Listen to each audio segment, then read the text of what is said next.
Before I begin, does anyone here work in the judicial system? Okay, cool. All right. That's good. I am currently on jury duty. I'm not supposed to talk about it, but that's all we're gonna talk about, okay? Been dying to get this off my chest, okay? I was so honest with the judge, too. I told him, I was like, yo, listen, I'm a stand-up comic. My whole job is to go out at night and talk about my day. But they're so hard up for jurors that he was like, oh, so you free from 9 to 5, you know? And now I'm on a jury, you know? And they ask you questions to try to, like, filter you out. So they were like, hey, listen, this is a murder case, you know, it's a felony. Are you okay listening to details about a murder for 2 weeks? And I was like, listen, I'm from New York. I wanted to kill people every day, okay? You know, by the same token, 30-some odd years, I haven't done it yet. So I get the other side, you know? Perspective.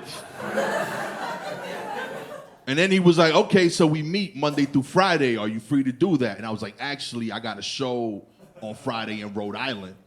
And I thought that was gonna knock me out the running. But he just took a note.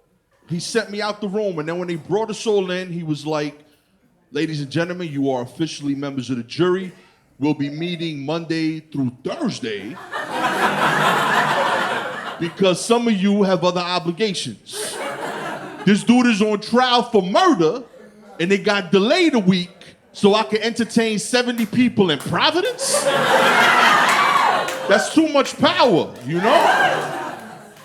I started listening to the case. He's wild guilty, by the way. Wild guilty. We never seen this guy again. He is so gone. Forever. I'm listening to the case and like, the more I hear, the more I realize I gave this dude a free weekend, you know? This could have been wrapped up on Friday. I gave him more time to get his affairs in order, you know? It was so bad that like, the jury couldn't like hide how they felt about it, you know? Like, he brought out a character witness, and every time she spoke, she was lying so much that the juror next to me would just be like, You know? It's not a good sign for you when, like, the jury is just tapping each other during your trial. Like, yo, you hearing that shit? I turned 40 recently. You don't feel that way. That's not honest. You know? After 40, birthdays are no longer a celebration.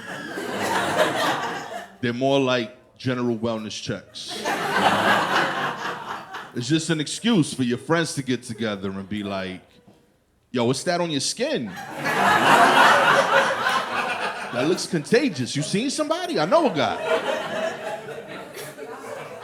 It's the first time I'm noticing the passage of time. Like, I have 2 teenage kids, and they don't need me. Like, that's the end of that sentence, actually. They don't need me. Like, my niece, she's 4 years old. She slept over recently, and at the end of the night, I watched my wife get her ready to take her shower, and I realized that I haven't had to help my kids take a shower in over a decade.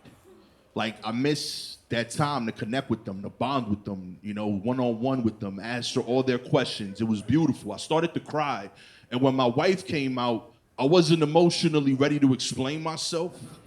So she was like, what's wrong? And I was like, I don't see my kids naked no more. We gotta do something about this. She was like, never say that out loud again. My son overheard the convo, and he was like, Dad, I don't remember you helping me take showers. And I was like, that's because I stopped at the appropriate time, son. If you had memories of me helping you in the shower, this conversation takes place in a different room, you know? Like, there'd still be other people there, it's just you would call them witnesses, you know? For your protection. I found out I was diabetic. Most people find out by taking a test. I was a little more adventurous, you know? I drank 3 half gallons of Tropicana orange juice. I started hallucinating, I passed out. Incredible night, yo. You should have been there, it was a party. My wife told me the last coherent statement I made was, Shorty, I'm sorry I had a rough game on Sunday, but me and the rest of the O-line, we're gonna come through for Daniel Jones next week. I promise you, you know? If anyone confused, I don't play for the New York Giants, okay?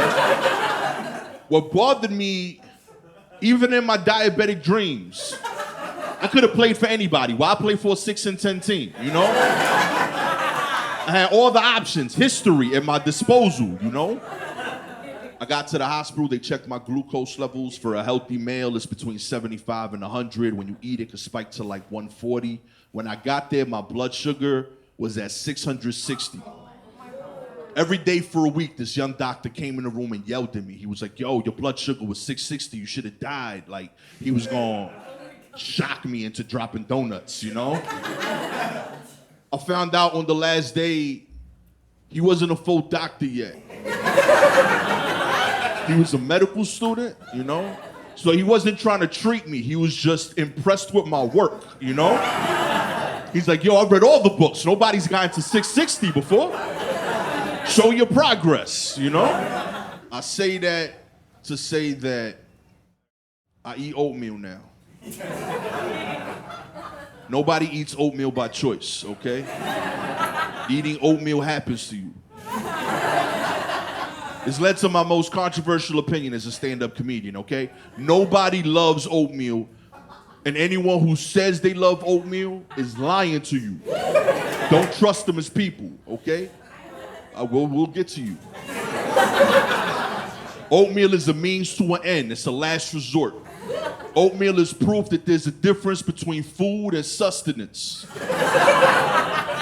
Oatmeal is made for two people in this world. One, people who can't chew, you know, so like elderly, you know, you lost your teeth, babies, I get it, you have a need, you know. Two, it's made for sociopaths on a budget, you know. People that want a six-pack, you can't afford a gym membership, oatmeal is for you. What I'm saying is I'm not a fan of oatmeal. I don't know if that's coming across. You know? And this is the point in my spiel where the oatmeal eaters in the room, and I know you here, I can feel you, okay? You could always tell who they are. They sit a little too straight, their posture's weird, it's the fiber, okay? You gotta excuse them, you know, they can't sit any other way. All the oatmeal eaters want to tell me the same thing. They're like, Gastor, it's not that you don't like oatmeal, it's that you don't know how to make oatmeal. Then they proceed to share the shittiest recipes in the world. Have you tried almond milk? Cinnamon? Granola crumbs? Strawberry slices? Coconut flakes? They don't realize they're proving my point. You don't like oatmeal, you like those things. You know what's better than oatmeal with peanut butter? Peanut butter. It's fantastic. Why are we ruining all of these great foods? But all the oatmeal eaters, they're cocky people. They still think they right. Every oatmeal eater in here still thinks it's a good idea to eat oatmeal. But I will prove to you that eating oatmeal is trash. Who here eats oatmeal? Raise your hands. Okay. Who else? We got a lot of bad decision makers here tonight. Okay. All right, it's the end of my set, so do me a favor. If you eat oatmeal, I want you to do something for me. And everyone else, you saw who raised their hands. Hold them accountable, okay? If you eat oatmeal, I want you to close your eyes right now, okay? And picture yourself eating oatmeal. I want you to put yourself in the room that you most often do it in, the time of day. Really be in that moment, really be in that environment. Go there, picture it, be there. Wherever you are right now, I promise you, you're by yourself. You eat that shit in shame like it's a secret. The lights are off, right? You want nobody to know. When your friends come over, do you offer them oatmeal? No. Because you want them to come back, right? Every major breakfast food is pivoted to brunch, but one, oatmeal. Because there's no amount of endless mimosas to justify $20 for that shit. It's trash. You know what I've never heard in my life? I just got promoted. After work, oatmeal on me. It's ludicrous. You'd have no friends. Make better decisions, people. Thank you so much. Hope you guys had a good time.